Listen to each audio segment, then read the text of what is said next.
Did they make No, contact? no. It's pretty close, but this is going to be a drag race.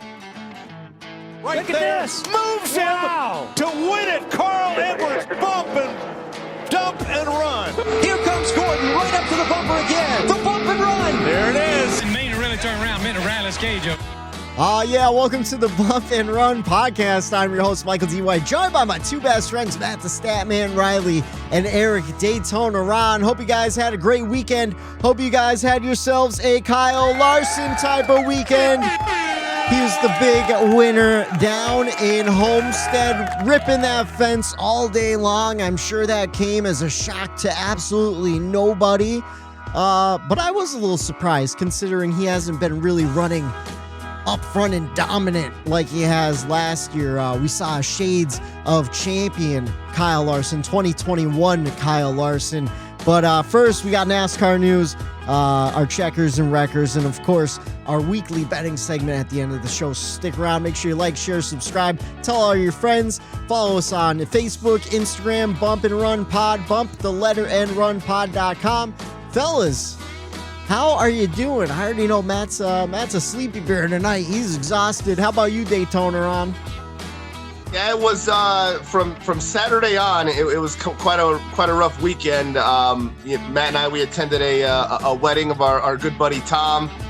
So congrats to him and Antoinette on getting engaged getting married this weekend. And I will tell you what, it was probably the most fun I've ever had at a wedding.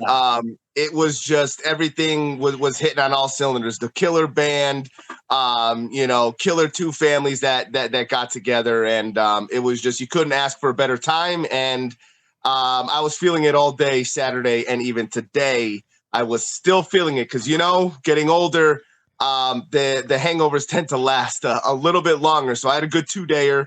Back's a little sore too. I was on the dance floor. Those bourbons were going down pretty good. So old Ronnie was on the dance floor, cutting up a rug. So back and body and mind is a little banged up today.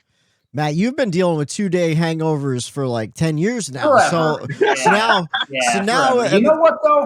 I'm a goddamn trooper because someone who gets hangovers like me would have given up a long time ago. Yes. But there's no quit in this Reilly blood, all right?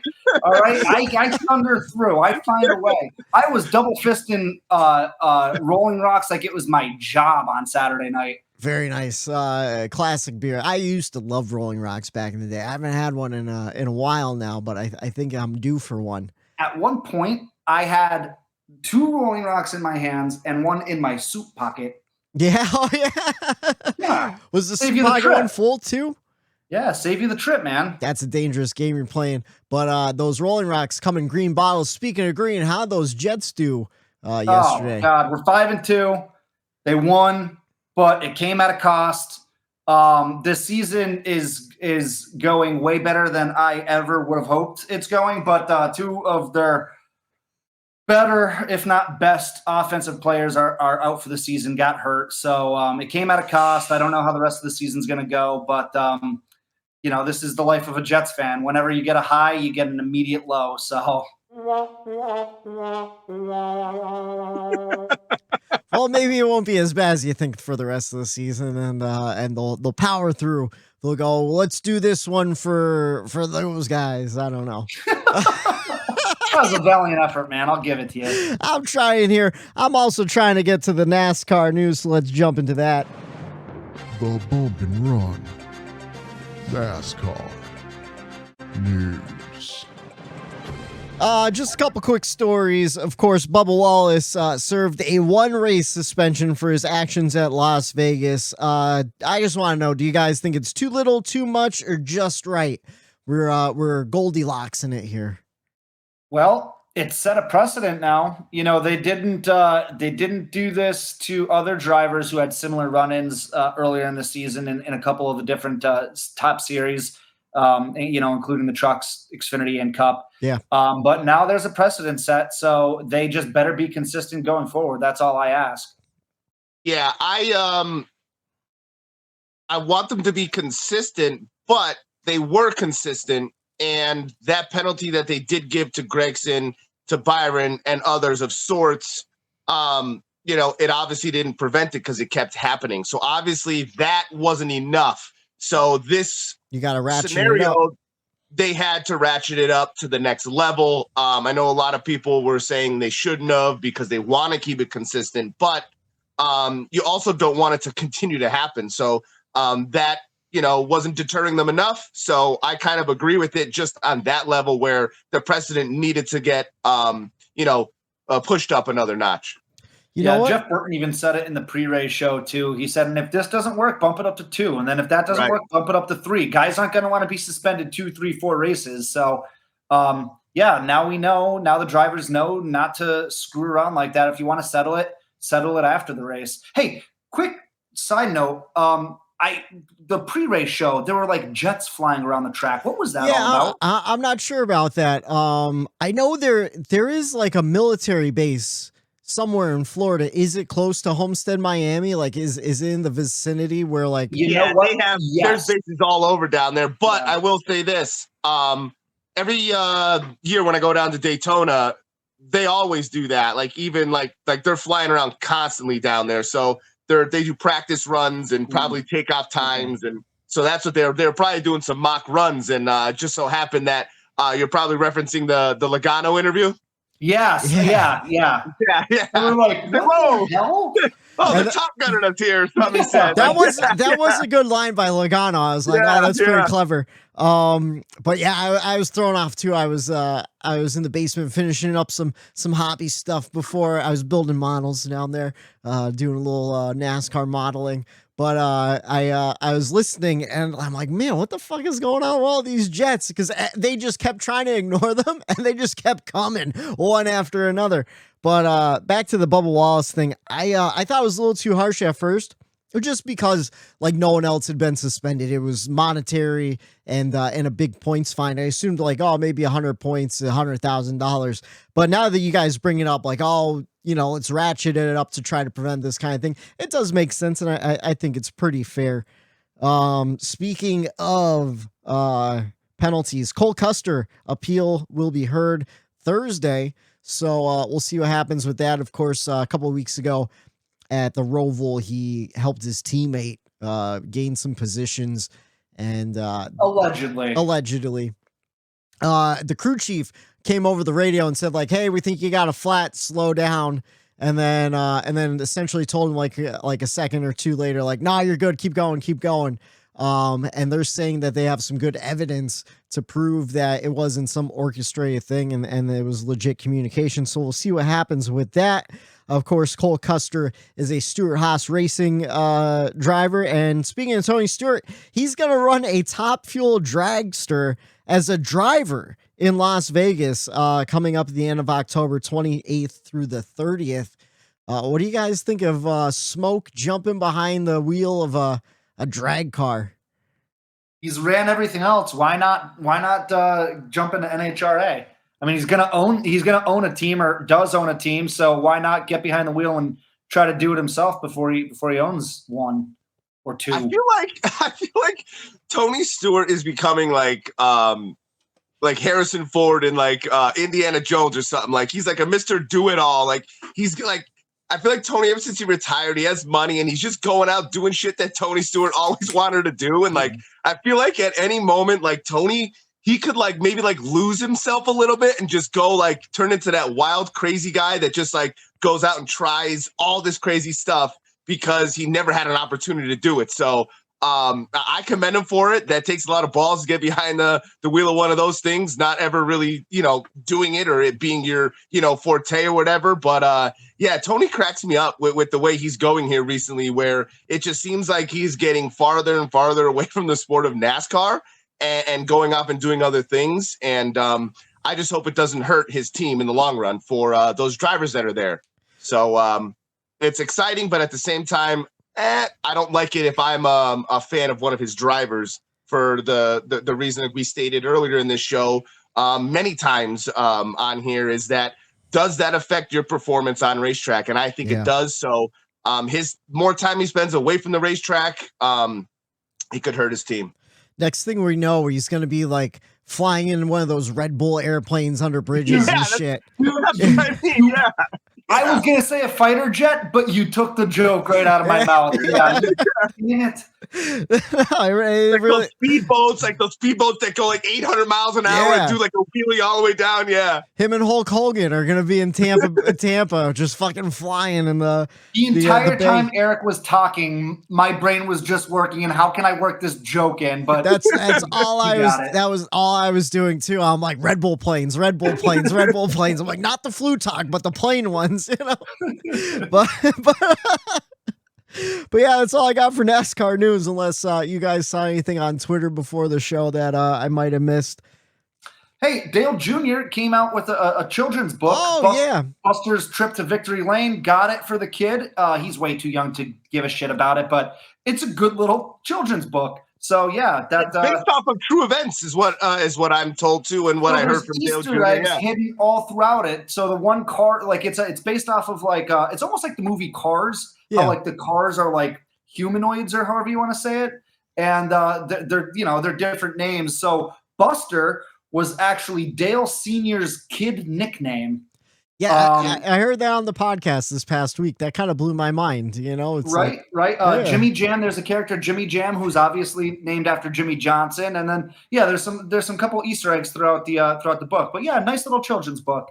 So what range of children's book do you think it is? Like what age group? Because I only bring it up because my one friend Mike Keeney he has 3 kids. They just keep popping them out, right? So every year it's like, oh, it's this one's first birthday, it's this one's second birthday. So I'll be walking through Target with Bree, and we'll be like trying to figure out like a present. And Bree was always a big reader as a kid, so she's like, oh, we should get them a book. And I'll be flipping through kids' books, and I don't know how to judge a kid's book, but sometimes I'll be flipping like, this book is 4 pages long, and there's like no substance to it. I'm like, this book is useless. And she's like, it's for a child. It's for like a little baby. I'm like, no, I want a big long kids book. I want 25 pages. I want like the corduroy bear of kids books. Dude, you want like a bedtime story. Yeah, you want some This book is good for probably like I said, Jackson's too young still to enjoy it, but it's probably good for like 1 through like 5 or 6 year olds. Okay, it's actually got like solid paragraphs in it, and stuff. It's got like good pictures. It's a great little story attached to it. So, and hopefully it sparks my kids' interest in racing. That's what I want. I want a bedtime story with paragraphs. I swear, I was reading this book about the good dog and the bad dog. And again, it's to teach kids manners and stuff, but it's like 1 sentence on each page, and it's 6 pages long, and it costs $8. Like, come on, You know what we're gonna do in the off season? I'm gonna do a bump and run short where I'm just gonna read the book. Yeah. On YouTube, and parents play it to your children. The dulcet sound of Matt the Statman Reilly's voice reading Buster's Trip to Victory Lane. I like it. You're a regular Eric Jones in the making. Yeah. I like it. But let's jump into the NASCAR weekend. We had Truck, Xfinity, and Cup on track this past week. I missed the truck race. Apparently, it was pretty interesting. Ty Majeski scored his 2nd win of the season, locked himself into the championship. Zane Smith, Ben Rhodes, and Chandler Smith will run for a championship. And did you guys get to see any of the truck race or hear anything about it? No, I just know my boy Stuart Friesen missed the Cup by 1 point, so I was kind of bummed when I saw that, but I didn't get to watch any of the race. Yeah, I was wondering what happened with John Hunter Nemechek. Apparently he shit the bed, but like I'm sorry to the listener, I didn't do my due diligence and figure out what actually happened. So if you saw the truck race at home and you want to inform the Bumper Run podcast what the hell happened, let us know in the comments or hit us up on Twitter. And then, man, Noah Gragson on a tear in the Xfinity Series with his 8th win of the season, going to run for a championship, of course. And then the Cup race, Kyle Larson led 5 times for 199 of 267 laps, an absolute dominating performance. 3 hours, 5 minutes, 24 seconds. We saw five cautions for 30 laps, 11 lead changes among 5 different drivers. Your top 5, Kyle Larson, Ross Chastain, AJ Allmendinger, Austin Dillon, and Brad Keselowski running out the top 5. And how about that 6 car, man? I was watching him a lot later on in that race, and I'm going to make a bold prediction. I think Brad Keselowski wins at Phoenix. I don't think that one of the championship 4 guys wins, and I think Brad gets it done. I'm just hoping for that story, to be honest with you. I've also got a bold prediction that I'm gonna share with you guys a little later on. Okay. But what'd you guys think of the race? You want to jump right into the race grades? It's our NASCAR weekend race grade. We'll start with the stat man, Matt. So, admittedly, as you guys know, I was not in the best of shape yesterday. When I first watched the race, I had one eye on the race, one eye on football, and both eyes I was wishing were just closed because I was just exhausted. I just wasn't in the right mind frame. So I didn't enjoy the race initially. I enjoyed bits and pieces of it. I went back and rewatched the NBC highlights, the extended highlights, which I know we've mentioned before. But if anyone listening to us, if you ever miss a race, it's a really good tool. They release, usually it's anywhere from like 15 to 25 minutes of pretty much every single important thing that happened in the race. It's a really, really good tool to lean back on. And so I went back and watched that, realized that it was a great race, actually. Yeah. Yeah, there was a runaway in the front. Larson was dominant. One stat that you didn't mention, Whitey, about Larson, and I haven't seen this personally, is that Larson's average running position was first as well. Like, that's insane. Like, he just, stepped back at the end and he had to fight his way back up, but he was so goddamn dominant. It was almost like, for a second, I had to think, wait, is it 2021 again? Like, we saw the dominant performance, and good on him too. He took the higher road last week, avoided what could have been a really rough week for him in the media. And then he comes out and just absolutely dominates a race. So there was really good mid-pack racing. The high line was unbelievable. Some of the camera shots of those guys running the high line it's just like, how is it physically possible that these cars run so damn close to the wall, especially in the turns? It blows my mind. It goes to show you how truly talented that these guys are. And I don't know if I gave my race grade. I gave it a B-. It was a solid B- race. And it's setting up, for these last 2 races of the season. Again, another non-playoff driver winning a race. And I back your theory, Whitey, with I think I don't know if it's going to be Brad Keselowski, but I truly believe for the first time in Cup Series history, we're going to get a non-playoff driver win the championship race. Yeah. I think that's almost, unavoidable at this point.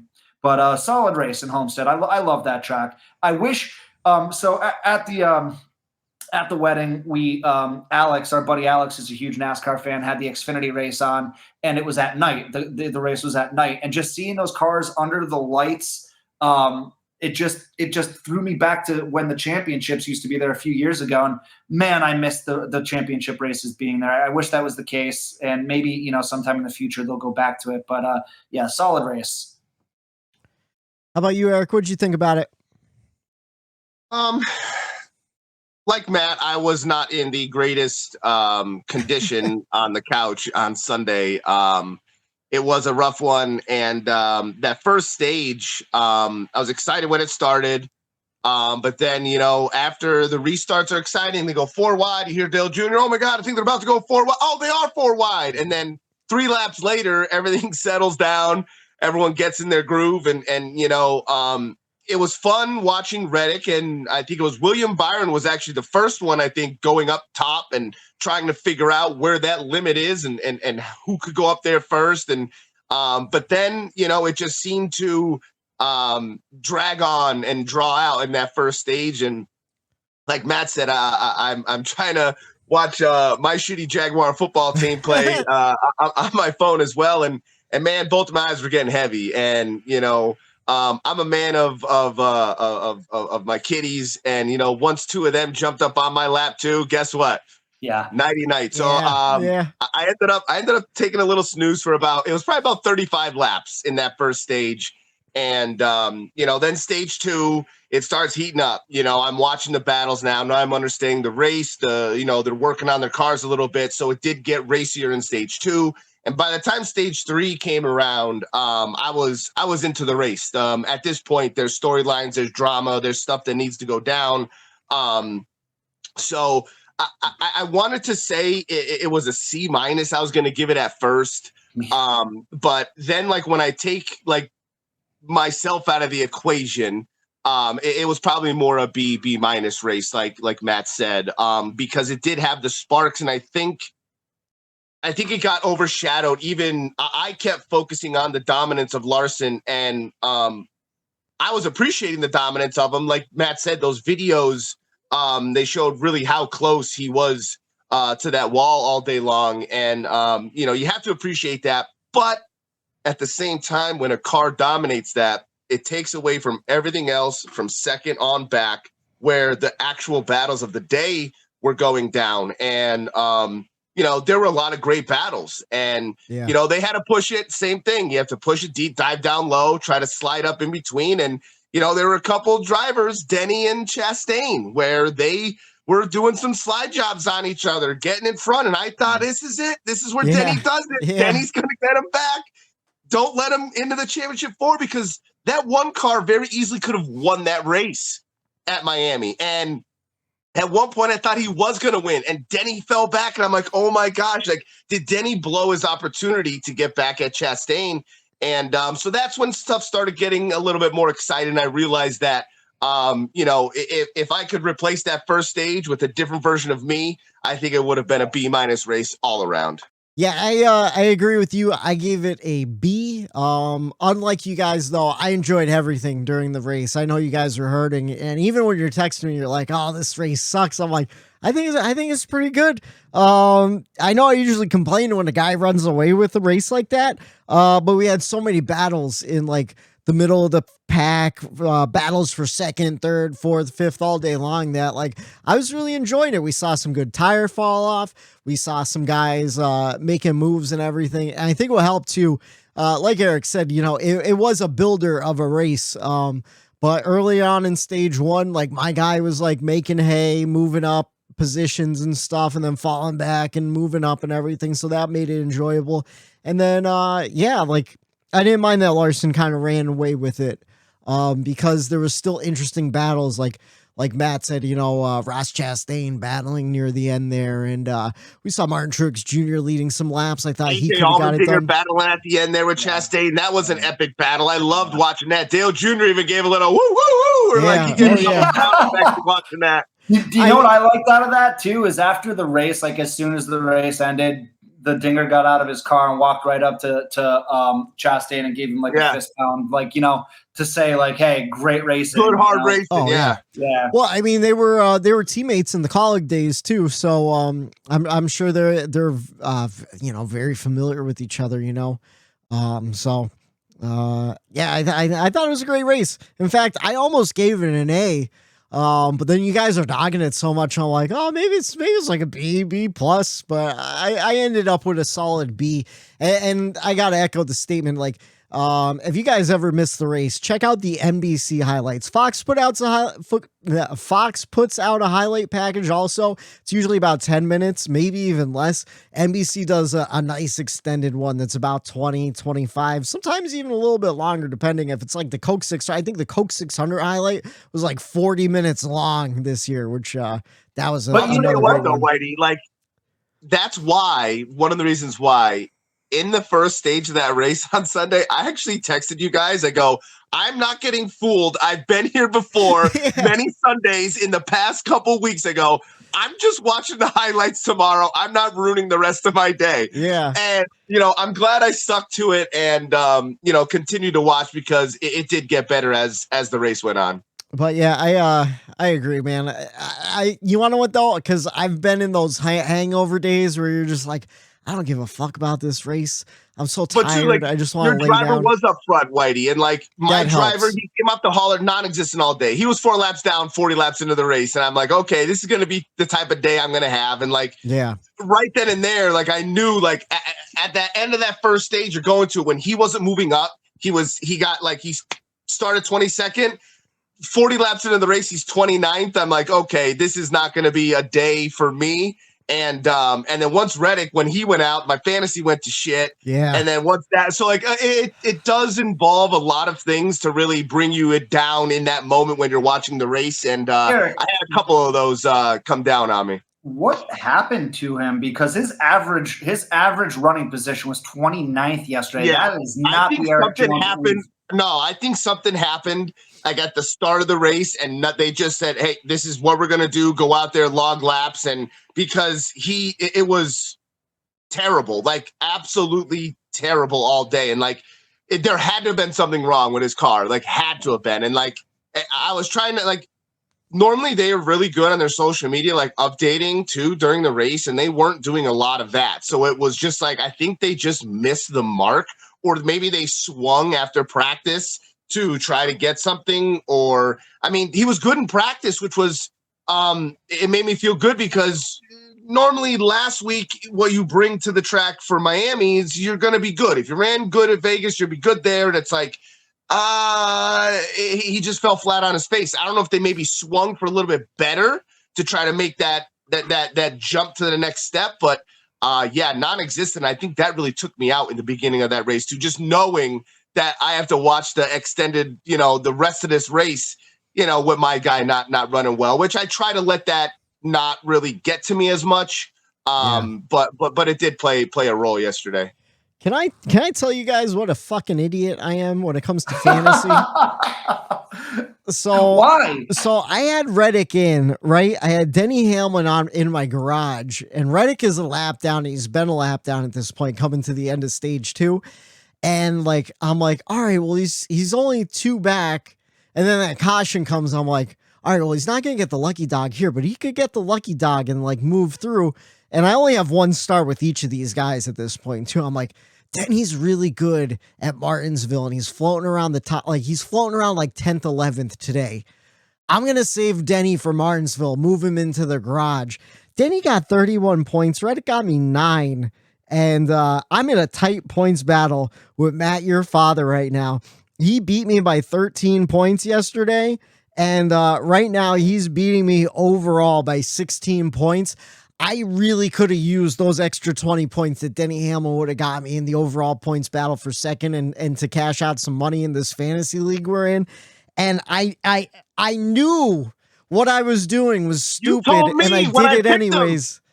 You told me when I picked him he was going to be shit. You should have known right then and there. You told me. I know. It was a bad pick, and you left him in anyway. I know. It was so fucking stupid. Anyways, though, back to the race, though. There was one thing I wish, though. Because you mentioned the Xfinity race being under the lights.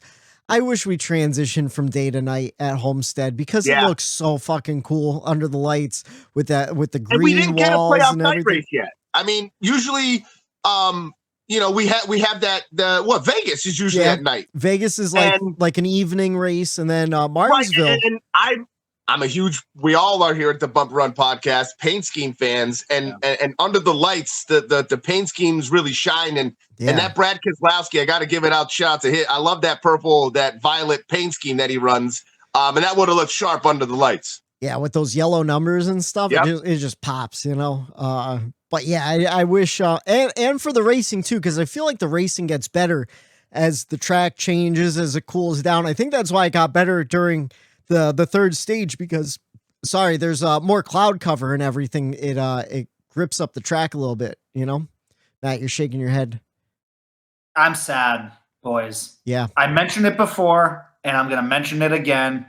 Move the championship back to Homestead. That backdrop, like just everything you guys are saying about like seeing like that, like the blue walls and the neon lights in the garage and South Beach, and it's just the perfect setting for our championship weekend. And it just sucks so bad that that's not where we run the championship anymore. It gets me bad. It makes me sad. I really enjoy the multi-grooves that racetrack provides as well. You have the perfect track. That, it's a risk running up top. Yes, Larson runs up there, Reddick was up there, but not everybody runs that close to the wall like they do. That does take a specific skill set. And, some people could find speed in the middle. And, some people, it's more or less on short versus long runs, taking the air away from other people. Like, you saw what happened with Denny Hamlin behind Ryan Blaney. Amazing save Denny Hamlin had, because Blaney essentially took the air away off of Denny. And Denny, man, I don't know how he didn't that car didn't whip back and him go smashing into the wall. But that racetrack, what I saw, it would be way better than Phoenix in my eyes. I would agree 100% with that. Yeah, I agree. And you know what? Knock Phoenix down to one race in the spring. That's it. I don't want to see in the playoffs at all.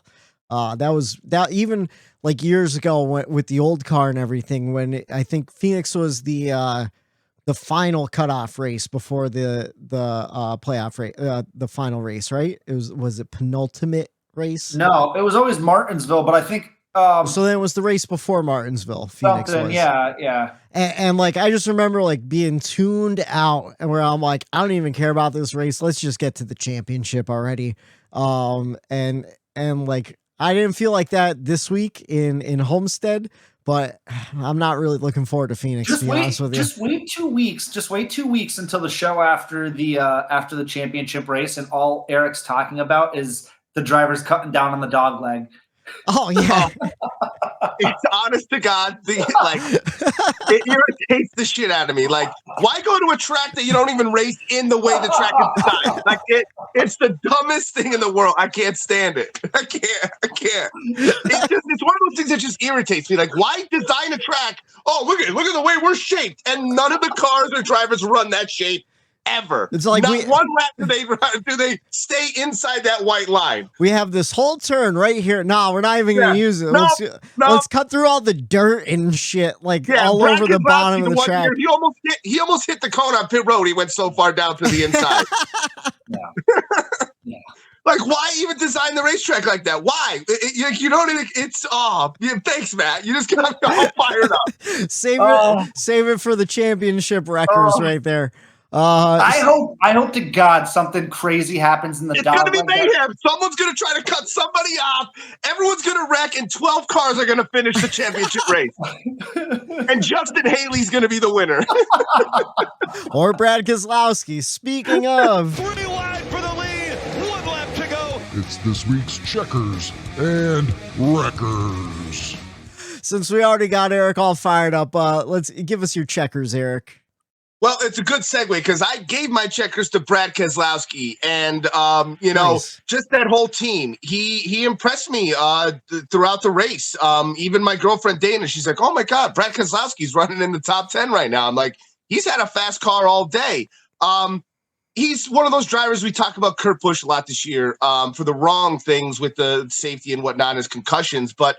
More for less, he grew on us as a driver over the years, and Brad is one of those people that he's kind of grew on me as well over these years. Where the sport is better when he's racing at the top of his game, and I've realized that now. And whenever he's running up front, it's always good to see, and it's good for the sport. So I had to give a shout out to Brad Keselowski, and even Chris Buescher in the 17. He ran pretty good and showed some speed on Sunday as well. So hats off to the RFK boys. And I just think it's Ford and they're coming on the end here and showing a little bit of, it might be a little too late as far as like the whole Ford camp, but maybe going into next year, they seem to have found some speed that they didn't have in the beginning of the year. And how about your records? Ryan Blaney. He just kind of choked. You have an opportunity here to solidify yourself and gain into the championship 4. And, he made a dumb mistake. He downshifted on the access road coming off of a pit road there, and he spun himself out in the grass.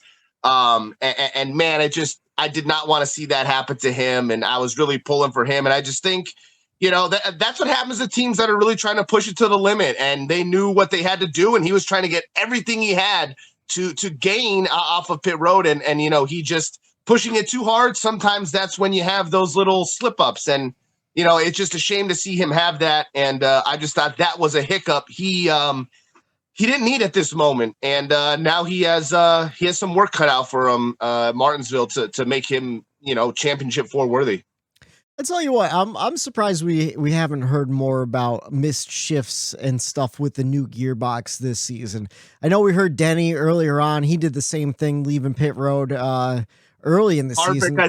I think Harvick did it once. Yeah. Briscoe, I think, did it. But like there were a couple, but like over like let's say these 36 races, there wasn't that many. Yeah, it's kind of surprising. Usually you'll hear like, oh, I downshifted twice in a corner instead of once and like screwed something up. But like just overall, just like really ending your day. But yeah, just unfortunate for Ryan Blaney trying to get that championship. Still hasn't won a race. Still in it, He has a he's chance. Still in it, but like he was to the good. Yeah, he was to the good. Like if he just had a solid, clean race, and he was having a solid, clean race, he looked like he could maybe have an easy road to the 4, but one little mistake and some incidents on the racetrack and look where you're at. So I guess that is an interesting part. We talk about the playoffs and the races this playoff season. They haven't been the greatest and whatnot, but man, here we are coming down to, the final race before the championship. And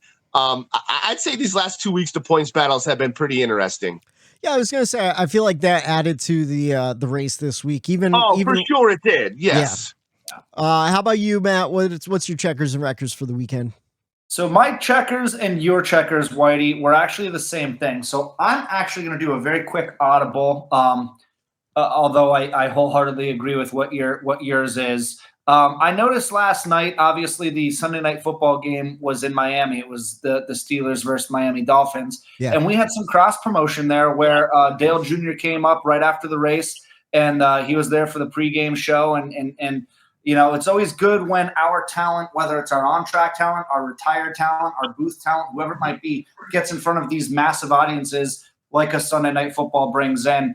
It's refreshing that NBC allows that, and you never know. Even if it just drew in 100 people to check in next week because they liked what Dale Jr. had to say or something.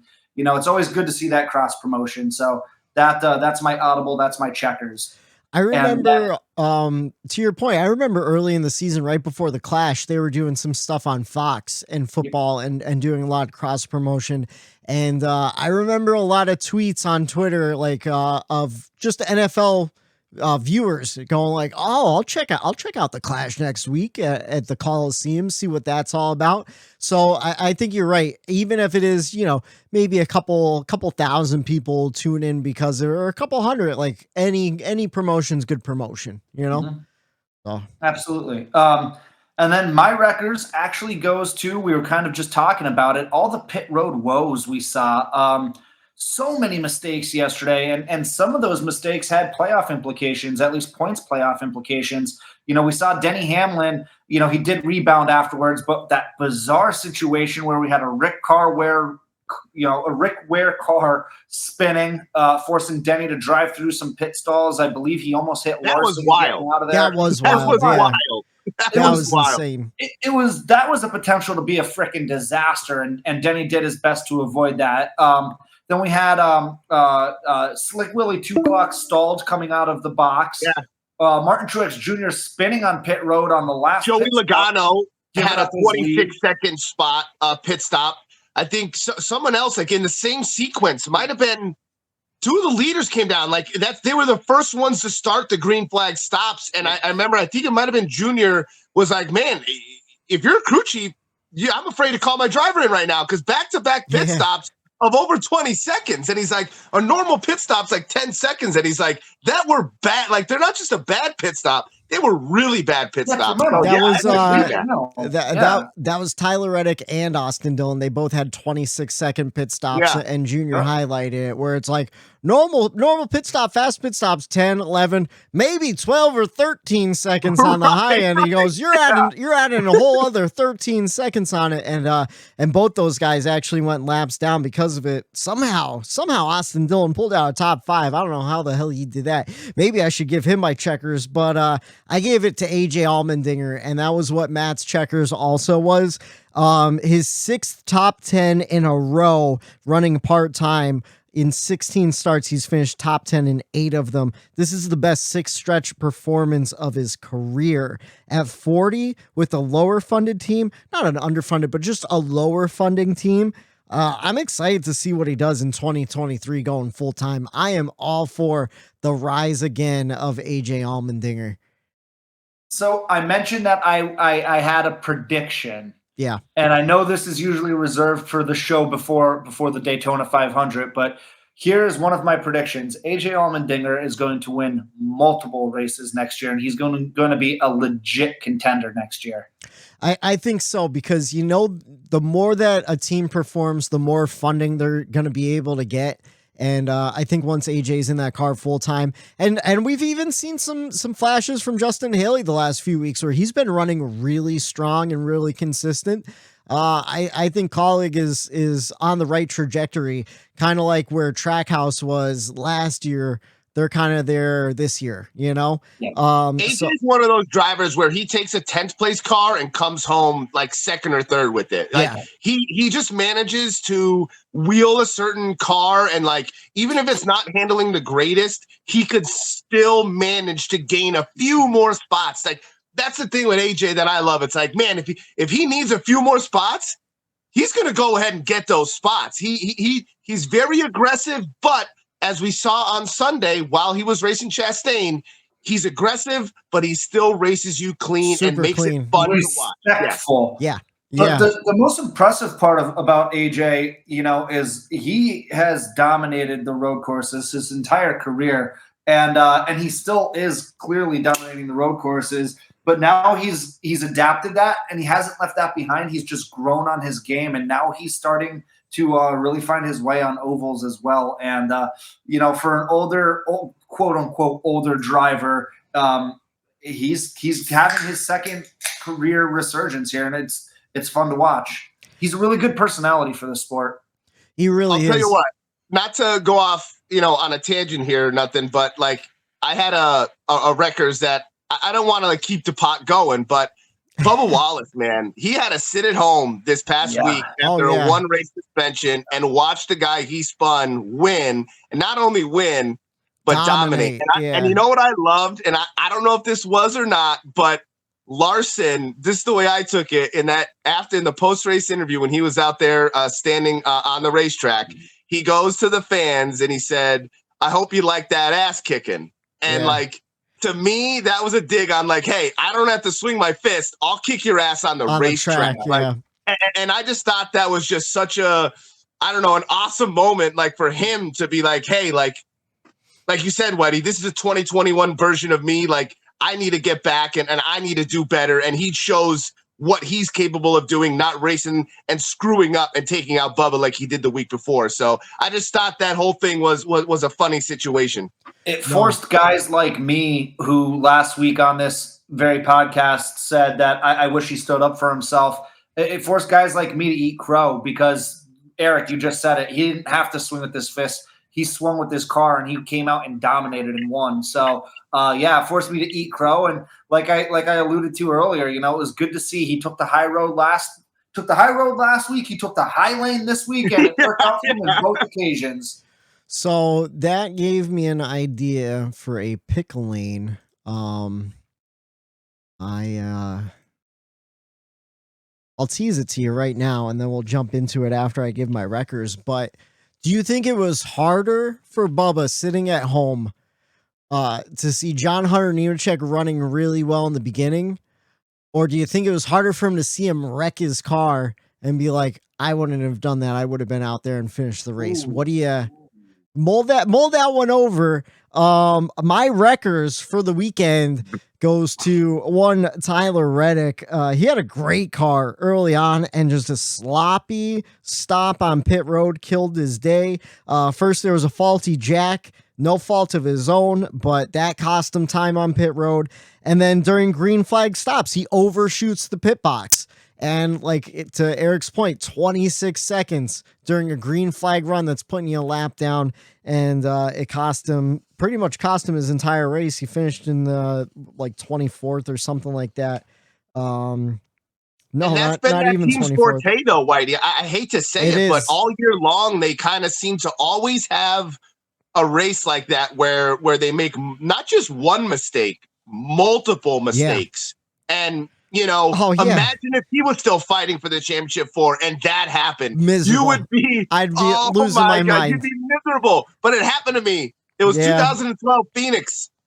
Jimmy Johnson won. Kansas 26-second pit stop. I like that haunts you to this day. Like, just be grateful that he's already out, Whitey, and he wasn't like he didn't need that pit stop. Was that the year that they left the wrench on the deck lid that Kevin Dowse bust your balls about? Yeah, I think it was. Yeah. Actually, Tyler Reddick didn't even finish 24th. He was running 24th, a lap down. He finished 35th. I forgot he wrecked at the end of the race. Actually hit the inside wall pretty hard. But yeah, that's my checkers and wreckers for the weekend. I'm all disoriented here. I messed up my papers and I don't know where they are. But yeah, that's my checkers and wreckers. I didn't write down any race notes this week, but is there anything you guys want to talk about? I noticed the one running really well, and usually the 99 follows that from week to week. They usually both kind of run similar. So I don't know, was there a different paint scheme that Suarez was running, or was I fooled, or what was the reason I didn't really see Suarez? Did he have a good race or what? So his average running position was 12th. So I think he was just one of those races where from like, it's that sweet spot, right? From like 12th to like 15th that just doesn't get talked about because it's like, it's right outside the top 10, but they're not doing so bad where they have to point it out. You know what I mean? I just think he just had a quiet race yesterday. Yeah. And NBC too. I mean, when they're running in that position, you're 10, 12 seconds behind. And it just seems like I only saw a certain handful of cars on Sunday. And I don't know if that was like the first time I noticed maybe NBC like slipping up a little bit and not really showing those battles when they needed to because they had a top dog running up front. They tend to kind of get that treatment, certain people, when they're running up front, where regardless of the domination, they kind of, okay, here's the sponsored, here's, it's. I think it's a combination of things. One, sponsor, it was Princess Chevrolet. It was a weird paint scheme I've never seen before. So it was like blue and white car. For the Tootsies. Yeah, and even the one car was kind of unrecognizable with that Onyx paint scheme, that orange one. Yeah. I think the other thing too is that we're coming down. Listen, that was the third to last race of the season, and Suarez, let's call it like it is. He's not in the playoffs anymore. We're talking playoff drivers. I think we're strictly talking about whoever's leading the race and what's going on with the points battles right now, because you have to focus on that. Yeah, because that's a good point. I didn't think about that. So yeah, your whole thing is playoffs. Your whole thing is championships. So you're going to strictly be on those playoff drivers. I could see that now. That's a great point. Yeah, the only time I really remember seeing Suarez or the booth talking about him, he was running right behind Ross Chastain. They were running like 4th and 5th or something like that. And Dale Jr.'s like, oh, Trackhouse guy's running really good this week. And that was kind of it. That's like almost exactly why like there's so many built-in bonuses from some of these sponsors, that if you get to the round of 12, it's this much more money, the round of 8, this much more money, because as we just mentioned, once you drop out of the playoffs, there goes a lot of the recognition of that car. They stop showing it, they stop talking about it, and these sponsors, they kind of get left out to dry in those scenarios. But that's the way it goes when we're down to crunch time here. It's not just about the drivers and the teams; it's also the sponsors and the marketing side of things too. Speaking of playoff drivers, though, Slick Willie 2 Clocks, he was running pretty well for a while. Led 3 times for 32 laps. But then, I don't know what happened to him. I think, was it because of that caution during green flag runs? Did he get trapped or something? Because he stalled out on pit road. Yeah. Oh, yeah. What happened? They didn't get the wheel locks. They had to back him up. Too early. They didn't get it security. Had to back up, rejack it, tighten it, drop him again. Once they dropped him again, then he stalled it. Yeah. Then they had to shove him back out there. But his car, though, too, it turned real tight, and he got into the wall a little bit just running that high side. And I don't think that car ever came back around to him after some of those little hits to the wall. But he was battling tight all race long. He would start really well, and then he would fade way, way back. And I think the adjustments over the race with him hitting the wall, I think that was really what kept him behind. A lot of people losing it on corner exit too. I mean, Reddick was the biggest disaster there. No, sorry, Whitey, but yeah, no. A lot of we saw Briscoe hit the wall. I mean, a lot of issues yesterday. Especially Briscoe, he was riding kind of this high coming into this race. A lot of people saying maybe he could find himself sneaking into the Final Four. Well, now he's essentially going to have to win at Martinsville after yesterday's performance. Another guy too, and again, I guess this goes back into, kind of out of sight, out of mind as far as the playoffs go. Did they mention Kyle Busch once yesterday? I don't think so. Yeah, he finished 9th. He was running really well. But I don't think they mentioned him at all. I think it's one of those things. You nailed it, Matt. I think it's playoff drivers. That's the storyline and the script that they stuck with. And it's a shame because they almost took away from the race. Because the playoff drivers weren't doing much. And that's been the forte of this season's playoffs, is the other guys are racing just as hard or even harder than some of the playoff drivers. So they almost took away from the race a little bit by only highlighting the playoff drivers. It's especially a shame because he was in the Skittles lime as back paint scheme. And if you stop buying Skittles like I did, because they changed the lime to sour apple, which is a terrible flavor, and you didn't see Kyle Busch's paint scheme yesterday, which is likely because they really didn't show him on TV, you'd have no idea that it's now okay to buy Skittles again and get those classic flavors. No, for real, like that. The only time I saw Kyle Busch, I did notice his paint scheme. I'm like, ooh, lime's back. I'll have to get a pack of Skittles. So, yeah. Underrated candy. Yeah. Oh, yeah. You want to what? Maybe that's an off-topic off-season show. Did Whitey freeze, or is he just pissed off at Skittles? No, I'm still here. Did you guys lose me? Oh, no. For a second there. Oh, I apologize. No, I agree. Skittles, one top tier candy. I would put Skittles, Starburst right at the top with Listen, save it. Next week is Halloween. Oh, you want to? All right. We'll save. We'll do a top 5 candies or candy sponsored cars. I like that old Snickers number 8 Busch car. Did I lose you guys again? Our host froze again. Oh no. Am I back? You're good. I don't know what the hell happened there. But we never stopped recording. I barely lost you. I lost you guys for a second. But yeah, Halloween, we'll do the top 5 candies or candy sponsored cars. If you would like to do that, we'll do some brainstorming in the text message. But other than that, do you guys have anything else from the race of note? Or do you think we're good? 2 drivers just need to really dig next week at Martinsville, and then they're still up in the air for the championship 4, which I'm kind of excited about that. There's still some drivers that are on the outside that could easily get in, and there's drivers at the top right now that could have a terrible race and make that an opportunity for the guy that's not in. And to me, I didn't think that was going to be the case at this point. I thought some people were going to run away with it. I thought, at this point it was going to be not as close in points because of all like the crazy mechanical failures and tire stuff going on. But lo and behold, here we are, 1 race to go before Phoenix. And we do have a close battle for the championship 4. So I'm excited about that.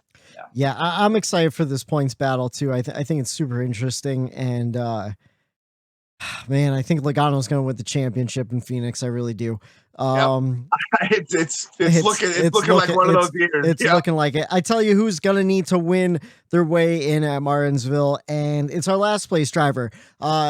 Every podcast loves to talk about the winner on a Monday one, Kyle Larson. But here on the Bumper Run podcast, we like to talk about the loser, and that was one round of 8 hopeful Chase Briscoe. Of course, Matt mentioned him about a second ago. He hit the wall, broke some stuff that they couldn't fix on pit road, had to take it to the garage. Once you're in the garage on the damaged vehicle policy, you cannot come back out.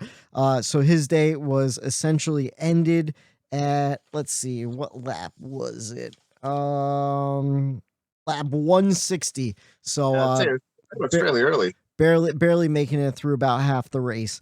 So yeah, just unfortunate. Puts him 44 points behind the cut line and in a must-win situation in Martinsville. But I got some pick lanes. I feel like we haven't done a pick lane in a while, and so I'm looking forward to it. This one was from one Daytona Ron. Choose cone is out. If Hendrick didn't appeal their penalty for turning Hamlin, Larson would be locked into the round of 4. Do you think they regret the decision to appeal it? I know we don't like to play ifs and buts, but just a little fun. Do you think Mr. H and the team's kicking themselves for this one? They still have Byron in the playoffs right now. I think they are. And I think it's one of those things where it's almost, I don't know. It's funny because I think you just appeal because you appeal and it's just what you do, right? You never expect to win. You just, hey, listen, it's like, I have to, here's my side of the story. You at least have to try to make yourself look like it wasn't either on purpose or you were manipulating a part, and maybe they didn't expect to win it, but they at least have to try. And, like what he said, the what if game, you needed a couple other things probably to happen as well there.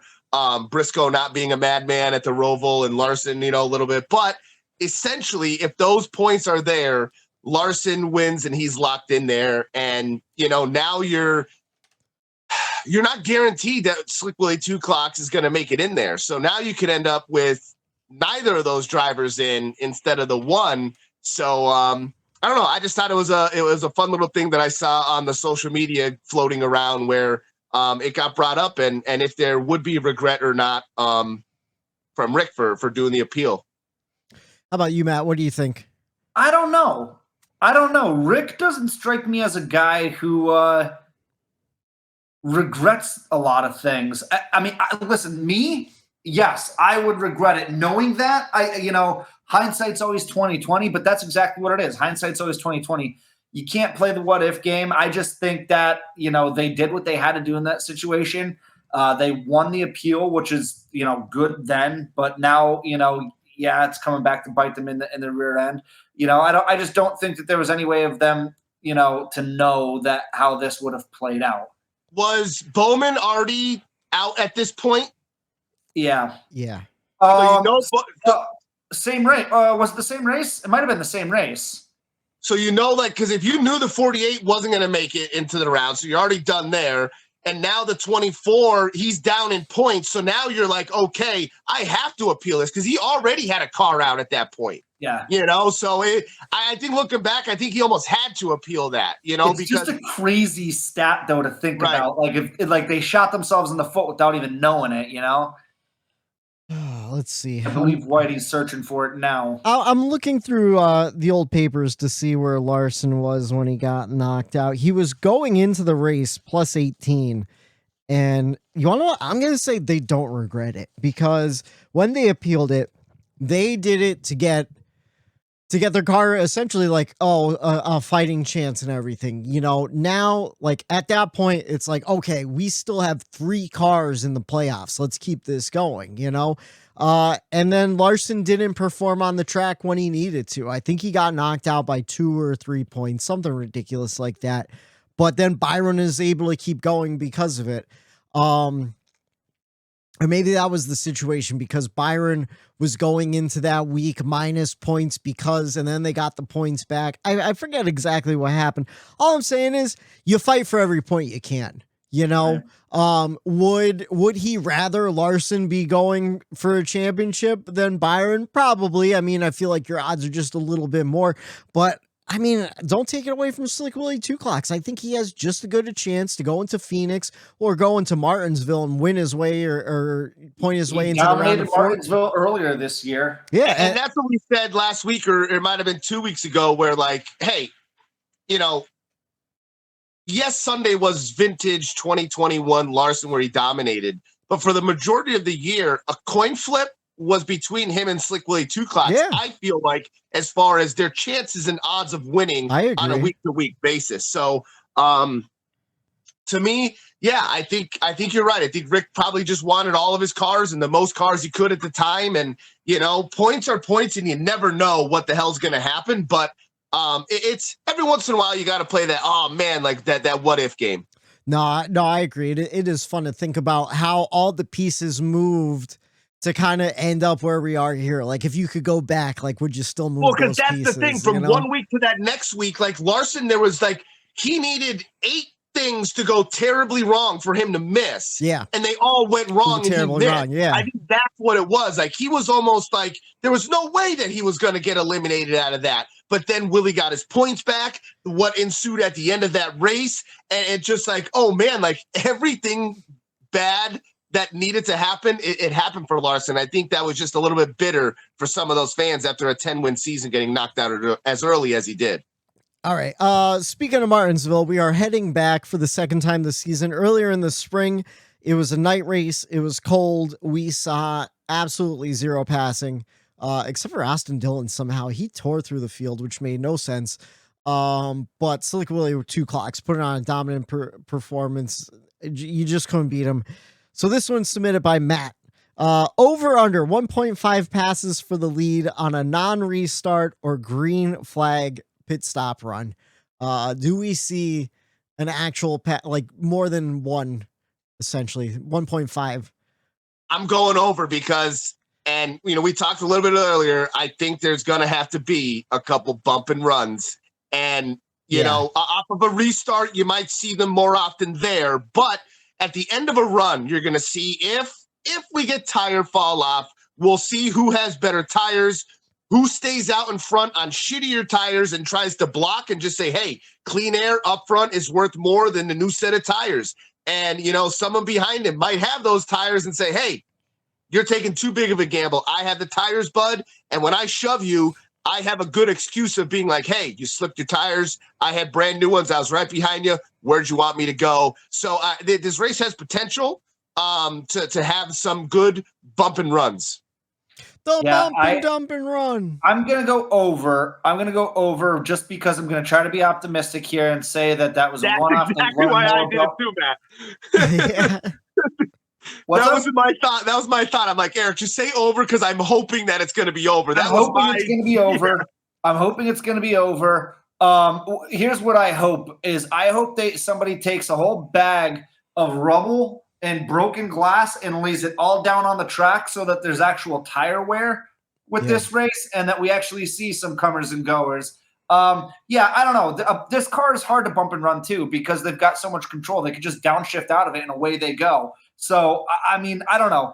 I'm hoping we see a good race. I'm hoping they figured something out and they bring a better product. It's supposed to be warm in Martinsville this weekend too. I think there's a little bit of a heat wave. So if you want to call it that at this time of year coming through, at least up here, I think it's supposed to be decent. So I would imagine maybe down there, it might be a little bit warmer. So we might actually, maybe get a little better race in the spring. Could you imagine the fall race is going to be, maybe warmer than the spring race there? I wouldn't think that would happen, but I'm hoping it is. Eric, you took the words right out of my mouth. I'm going over for the pure fact, looking at the 10-day outlook at Martinsville, Virginia weather. We have a high of 62 on Sunday, which is about 30 degrees warmer than it was in the spring. No, it was legit like in the high 30s that race. It was cold that race. Crazy. Not only that, but the race starts at 2:30, so it is going to be a day race. We have the sun, which will be a factor. Tire fall off, I'm going to say is probably going to be non-existent regardless. It'd have to be super hot and slick on that concrete to really wear in those tires. But I think just the temperature change, we might see some difference in passing. Like you guys said, gonna definitely have to do some bumper runs. I expect restarts to be chaotic because no one gives an inch on restarts anymore. And like you guys said, fingers crossed that we see over 1.5 passes for the lead just because I want to see a good show. But my memory escapes me. Did this race used to be a night race also? Yes. Okay. It transitioned to night. Okay. Or, well, actually, they didn't have lights at Martinsville until like 2 years ago. Remember, it would always get like this particular race. It would always get to like the point where it was like, I don't know if we're going to be able to finish the race. I remember the one year Jeff Gordon won, and it was like dark out when he crossed the checkered flag. There was always a couple night playoff races though, and I feel like we didn't have any. Was it just 2020 then, and 2020 being weird because of COVID?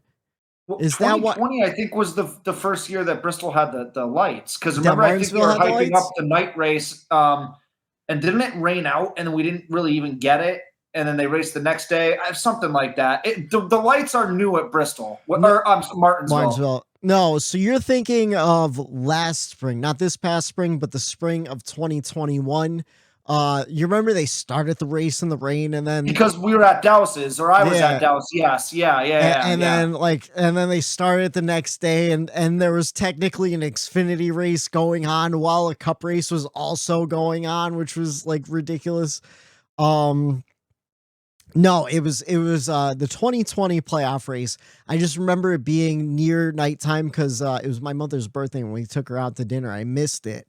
I missed Kevin Harvick spinning out and the last lap and everything. I'm like, oh, that definitely happened at like 9 o'clock on Sunday.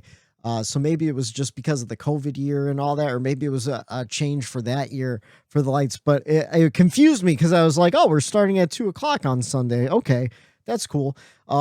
Anyways, I digress. Back on track. Back to the pickling. The choose cone is back out. I teased you with this one earlier. Bubba Wallace had to sit at home watching John Hunter Nemechek in his car, qualified really well. Ran the first, 20 or so, 30 so laps really well, and then ended up spinning around. Do you think it was harder for Bubba to watch someone do really well in his car or see someone wreck his car and be sitting at home? If I'm Bubba, I'm absolutely hating everything that I was watching at home because, one, I don't think that spin means anything because everybody from the top of the field to the worst of the field have spun this car out on their own. Yeah. And, to me, him qualifying it well, running it well, you never, as a driver, want to see someone else step in their car and do that. Nope. A wreck or a spin like that, especially in this car, kind of out of your hands as a driver that, you're kind of first time in this car. I know he tested there with it, but to wreck the car, so be it, because a wreck, that could happen at any time. Yeah. But to qualify and to run well, that just doesn't happen all the time. So it shows that you have speed and that, hey, you know what, Bubba, you're there in that car. You've been running well this year, but hey, that car has a lot to do with that speed. Same thing with the 45 and when he was in the 23, people wanted to compare that. Yeah. Hey, is it the 45 car have speed?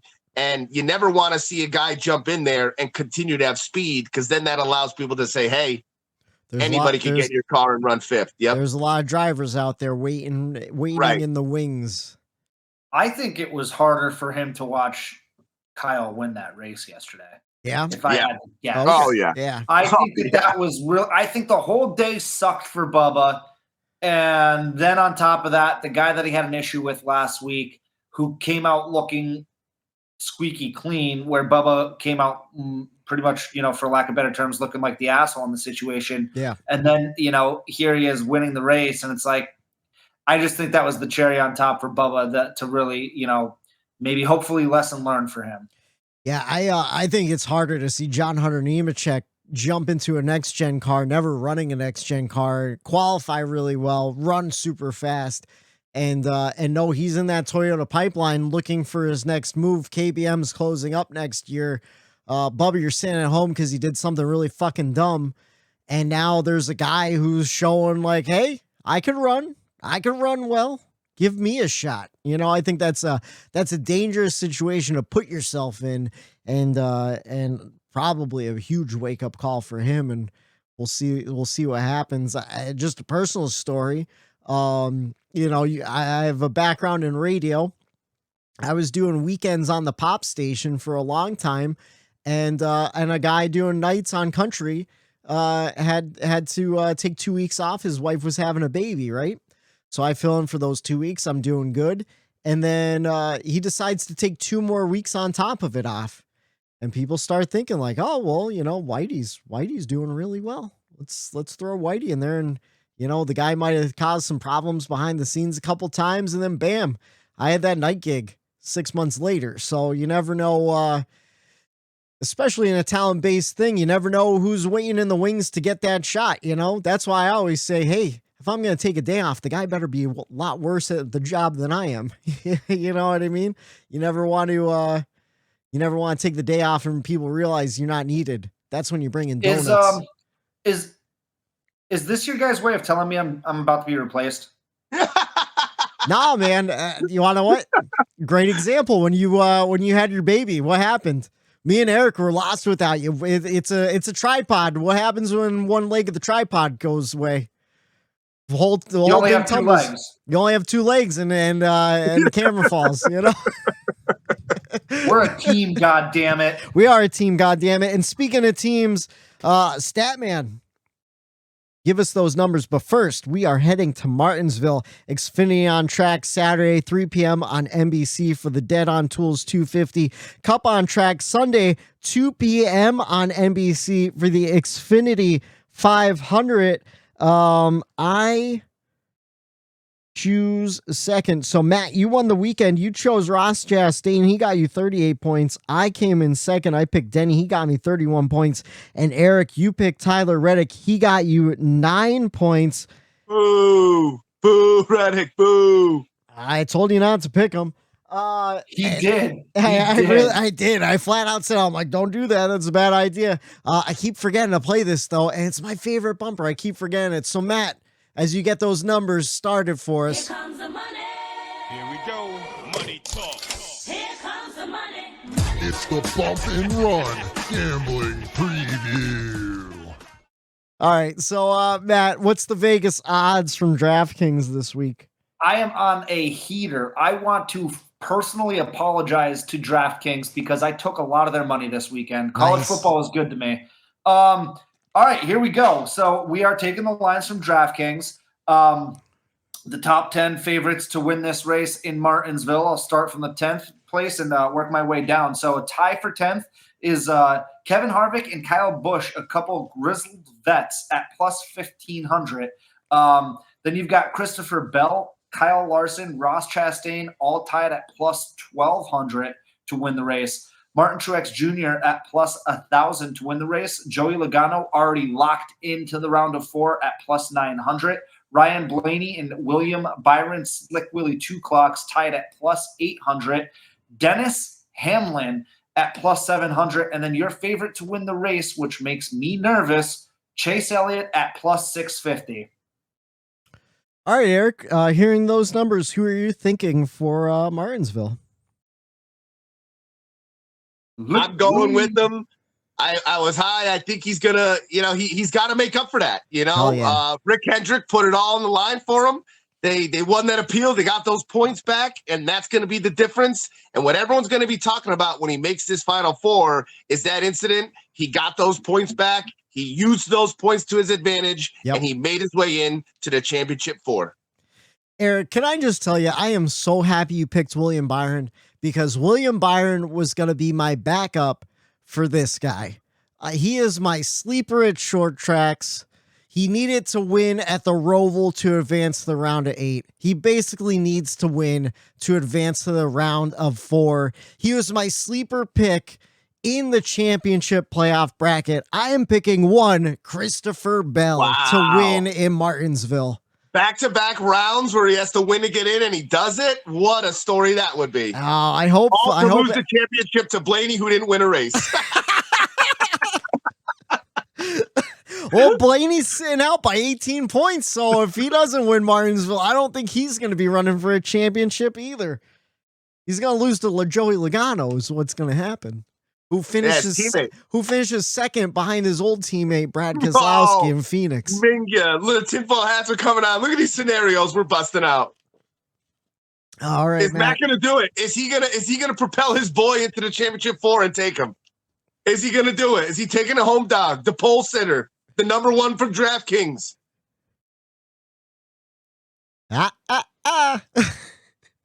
You said something there, Eric.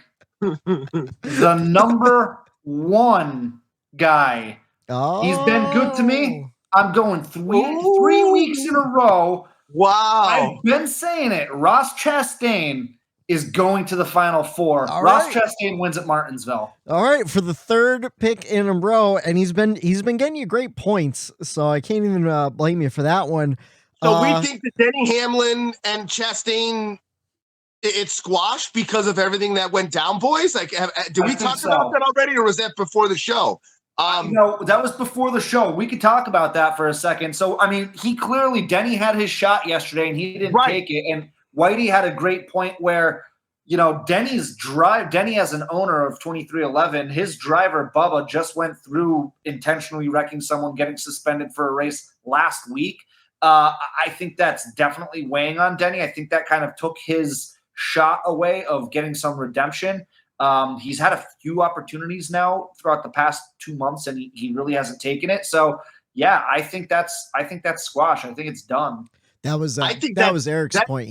I didn't bring. Oh, I'm sorry. Yeah. I'm sorry. I just wanted to give proper credit because I wasn't smart enough to think that way. To be honest with you, it blows my mind that never came to fruition for the personality that we all know Denny is. Yep. I just think this whole incident with Bubba, I think that took away the opportunity for Denny to actually get payback because of everything that happened. The one race suspension, like you can't if he bumps him out of the way in Martinsville and they say it's an intentional wreck and you spun a guy, well, guess what? The championship race, you can't race in it, guy. So he almost ran out of time, and Bubba almost took that possibility away from him.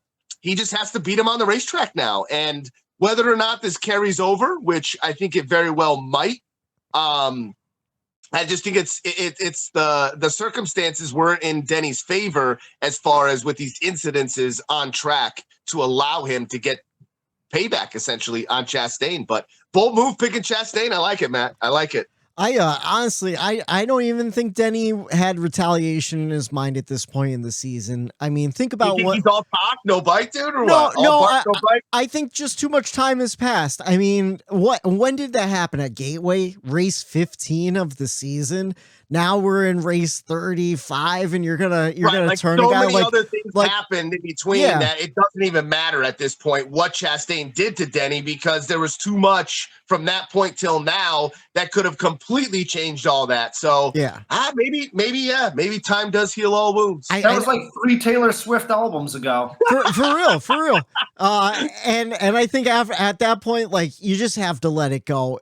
Apparently, too, I heard he talked about it. I think it was Danica's podcast that him and Ross Chastain had lunch like the next day after Gateway. They talked over things, and then another incident happened that really pissed him off. He's like, "Come on, we just went over this shit." I think that's what the retaliation at Pocono is for.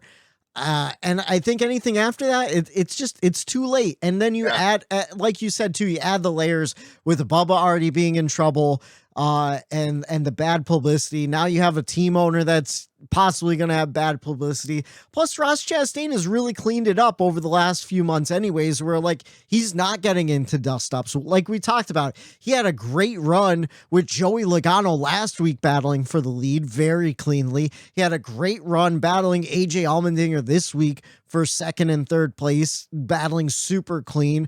I think Ross Chastain has figured out when he needs to be aggressive and when he needs to like rein it in. And I think other drivers are kind of taking note too, and they're like, all right, well, I guess we wasted our opportunity. Or I could be completely wrong, and Denny turns him because he needs 4 points with 2 laps to go. So it all depends.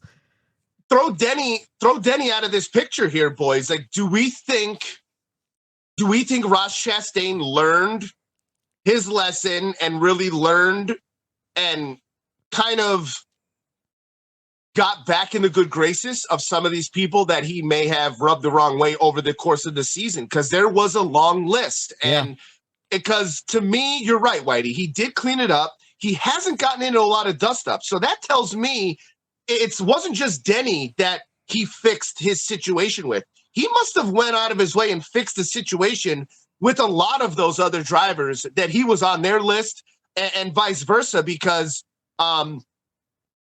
I thought maybe someone else could have possibly taken him out, and they didn't either. Not just Denny Hamlin. So maybe he did gain that respect back from some of these drivers as this season went on, and I hope he did because he's a great driver, and he adds that little bit of element we always talk about to the sport. So I just still think it was a long shot for him to win, and here he is, could possibly be in the championship 4, and it blows my mind. It really does. Yeah, and he's looking good. I mean, he's sitting 19 points to the good. Chase Elliott sitting in third, 11 points to the good. William Byron, 5 points to the good. And then you have Hamlin sitting 5 points out. You have Blaney sitting 18 points out. Bell, 33 points out. And Briscoe, 44 points out. So, I'm feeling... I could see right now, this is definitely, because we haven't talked about it in a while, Denny on pit road could have some terrible issues with that. Remember when the FedEx guy came around and grabbed the tire? That guy just in a t-shirt. Oh, yeah. I could see something like that happening really early on at Who Martinsville. was that guy? That was just a FedEx delivery driver, I think.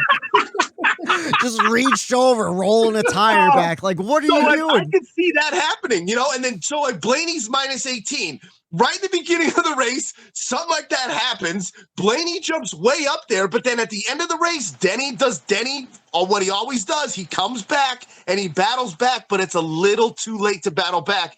And all offseason, we hear about the struggles of that pit road and how that really ruined Denny Hamlin once again, not getting a championship. I can see it. That's all I'm saying. We haven't talked about it a lot, and I just think that it's one of those things. Crunch time.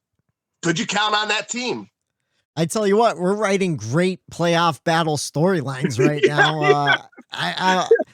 I'm thinking what if something happens? Then he gets put 4 laps down right off the bat somehow. Is he gonna Kenseth his ass? Who knows? Man, just take him out completely. Same track. Oh man. So we did the over under. Then he gets suspended for Phoenix himself. Oh man. So we did the over under 1.5 times. Are we going to see a green flag pass for the lead? Over under 75.5 times. Are we going to see the Matt Kenseth dumping Joey Logano? Oh yeah, absolutely. And you know what? I wanted to go 100 times, dude. Play it 100 times. That is one of those clips that you never get sick of seeing. I might retweet it every day leading up to this race. I love the JR or whatever. It's by God, Matt, he's got a family. He's got a family. Speaking of families, it's getting late. Matt's got to tuck his little one in.